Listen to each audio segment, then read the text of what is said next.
c'est vraiment une micro-marque que j'affectionne particulièrement.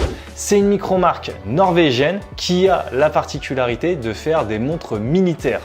On peut voir sur leur site internet qu'ils ont des clients tels que les US Space Force, les forces militaires françaises, plusieurs unités, que ce soit des paratroopers ou encore des unités de squadron.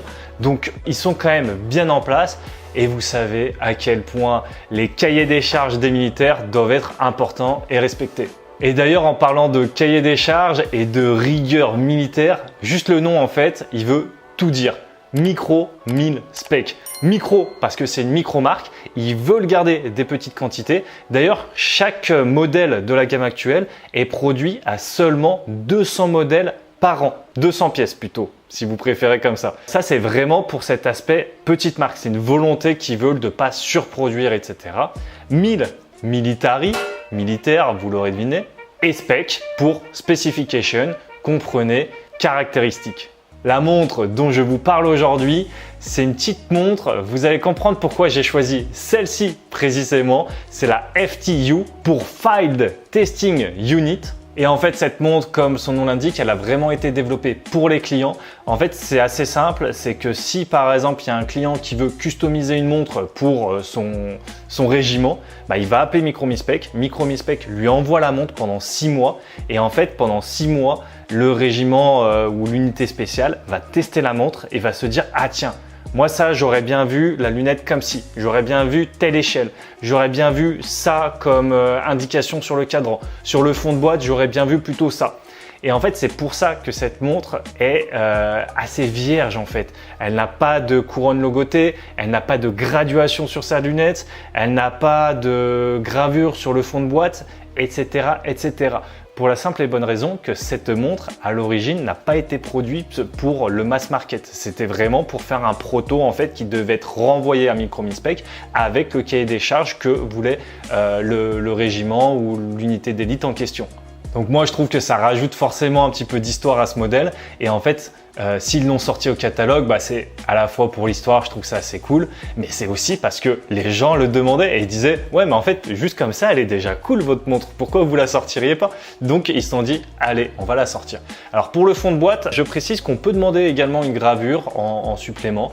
Donc c'est quelque chose, si jamais ça vous intéresse de faire une petite gravure, c'est toujours plaisant.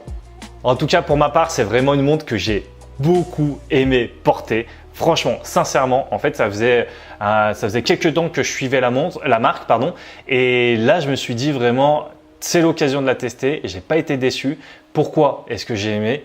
Plusieurs choses. Tout d'abord, c'est vraiment cet aspect personnalisation où on se dit un peu comme un peintre ou comme un créatif, qu'on se dit « Ah tiens, qu'est-ce que je peux mettre sur cette lunette? Ah, qu'est-ce que je peux mettre sur ce cadran? Ah, qu'est-ce que je ferais pour optimiser un petit peu cette montre ?» Donc ça déjà, je trouve que ça éveille un peu notre côté créatif, ça c'est génial. Et ensuite, j'adore en fait, c'est ce cadran super bien aéré. On a juste un espace à 8 heures avec le logo, le nom de la marque, le nom du modèle, la mention Swissmade, le calibre. Ici, c'est le SW201 avec, je pense, environ 38 heures de réserve de marche. On a aussi l'étanchéité de 200 mètres, 20 atmosphères et on a également le numéro de la montre. Alors pour moi, j'avais le numéro 58, mais ce numéro, c'est comme je vous disais au début, c'est qu'on a en fait une production limitée annuelle. Donc là, 200 pièces, donc vous vous doutez que c'était la numéro 58, donc c'était la première année.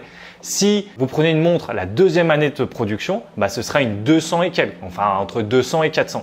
Et ça, c'est le genre de petits détails que moi j'aime bien parce que que ce soit par exemple avec Atelier du Calibre ou même pour les recherches sur les articles de Le Calibre, en fait des fois on essaye de dater les montres et c'est pas toujours évident. Là, on a vraiment grosso modo une notice qui est claire, nette, précise. Aucune faille à avoir, donc ça c'est génial. Parce que oui, je le précise, c'est de 0 à 200 l'année 1, puis de 201 à 400 l'année 2, etc., etc. Donc si on a la numéro 58 comme là, vous l'avez à l'écran, il n'y aura pas deux fois l'année 58, bien évidemment.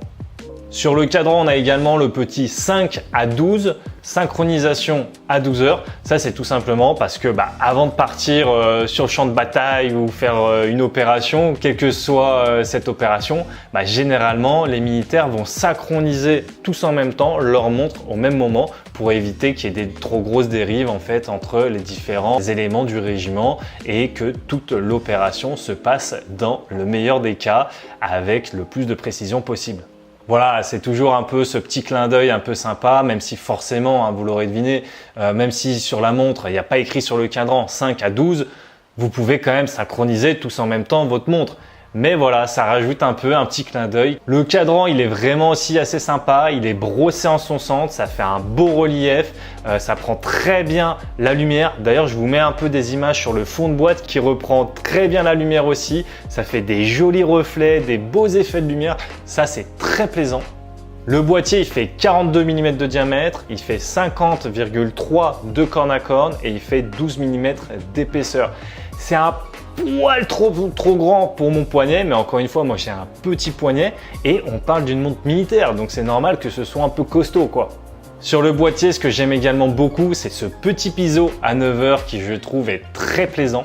La lunette, elle est unidirectionnelle avec un cliquetis de qualité. Alors, vous l'aurez deviné, pourquoi maintenant elle n'est pas graduée et qu'il n'y a aucune échelle, etc., etc. Mais elle est très agréable à manipuler. Et en fait, je sais pas, le fait qu'on ait cette échelle avec 0 graduation, on a ce côté de... On peut des fois juste jouer avec, vous savez, comme par exemple on pourrait jouer avec son stylo quand, je sais pas, on attend quelque chose et qu'on fait des papiers.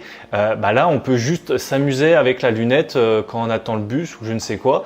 C'est bête, mais c'est un peu anti-stress, quoi, je sais pas. Et on n'a pas ce truc de une fois qu'on a tourné la lunette, on va remettre à 0 ou alors on la met juste à 15 ou on la met dans un espace qui fait joli. Et là, on s'en fiche, on la met où on veut, ça ne changera absolument rien.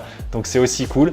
Et une autre chose que j'ai particulièrement appréciée, c'est que le bracelet est vraiment intégré au boîtier. Donc nous, on a testé la montre sur le bracelet caoutchouc, mais il faut savoir que cette montre est également disponible sur bracelet cuir ou sur bracelet acier et qu'à chaque fois, en fait, il y a vraiment cet effet de bracelet intégré qui est du plus bel effet. Montre militaire oblige, cette montre, avant d'être testée par Théo du Calibre, elle a été testée, s'il vous plaît, par les forces armées norvégiennes. Donc là, au niveau crash test, etc., on est quand même au-dessus. C'était en 2019 et ça, voilà, ça rajoute un peu de trucs, montre de dotation, etc. C'est ce qui nous fait vibrer aussi dans l'horloge. Franchement, ouais, moi j'adore cette montre, je suis vraiment conquis. D'ailleurs, la lume est également très sympa. Et ça me fait plaisir de enfin pouvoir vous parler de Micro Mil Spec sur la chaîne parce que franchement, je pense que c'est vraiment une marque qui va aller loin. D'ailleurs, je vous dis ça, je vous dis rien, mais on est en train de voir pour peut-être les rajouter sur winder.com parce que je crois vraiment au potentiel de la marque. Et ils viennent de sortir une toute nouvelle montre, c'est la Milgraph qui est une petite beauté. Donc elle est un petit peu plus chère, mais moi personnellement, j'adore une montre. C'est la Vacheron Constantin Overseas Everest, un mot qui est pas mal à la mode en ce moment. Et cette montre, la nouvelle Milgraph de chez Micro Mil Spec, je vous mettrai des plans d'insert, et elle me fait vraiment penser, elle a un petit air de parenté je trouve avec cette Overseas de Vacheron. Et j'ai eu l'occasion de la tester très rapidement lors d'un stand sur un salon. Et franchement, celle-ci, elle est vraiment top et ça prouve encore une fois que Micro Mil Spec, c'est vraiment une marque qui en veut et qui va aller très loin selon moi.